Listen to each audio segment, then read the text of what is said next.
இது எப்படின்னா சாதாரண தலைவலி எப்படி இருக்கும் அப்படின்னா நமக்கு தெரிஞ்சிடும், அப்பப்பதான் வரும், எப்பாவது ஒரு சூழ்நிலைகள்ல தான் வரும்.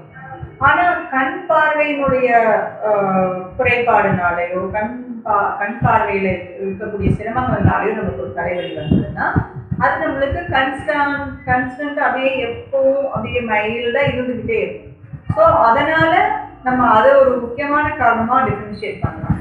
இன்னொன்று குழந்தைகளுக்கெல்லாம் வரக்கூடியதெல்லாம் வந்து சத்து குறைபாடுனால கண் பார்வை குறைபாடுனால தான் நிறைய தலைவலிகள் வரும். எப்படின்னு பார்த்தீங்கன்னா அவங்களுக்கு வந்து போர்டு வந்து விசிபிளா இருக்காது. அவங்க வந்து இப்போ ஃபர்ஸ்ட் பெஞ்ச் ஸ்டூடெண்ட்ஸ்க்கு இருக்கிற அளவுக்கு கிளாரிட்டி லாஸ்ட் பெஞ்ச்ல இல்லாம இருக்கும். பட் நார்மலா நம்மளுக்கு அவ்வளவு தூரம்லாம் நல்லா தான் தெரியும். ஆனா அது தெரியல அப்படிங்கிறதுக்கு முக்கியமான காரணம் அவங்க அனீமிக்கா இருக்கிறது, அவங்களுக்கு விஷனுக்கு தேவையான விட்டமின்ஸ் அண்ட் மினரல்ஸ் பத்தாம இருக்கிறது. அடுத்தபடியா அவங்களுக்கு வந்து நார்மலாவே விஷன் வந்து பவர் வந்து அவங்களுக்கு கொஞ்சம் குறைஞ்சிருது. இது இந்த காரணங்கள்னாலலாம் நம்மளுக்கு வந்து தலைவலி ஏற்படுது.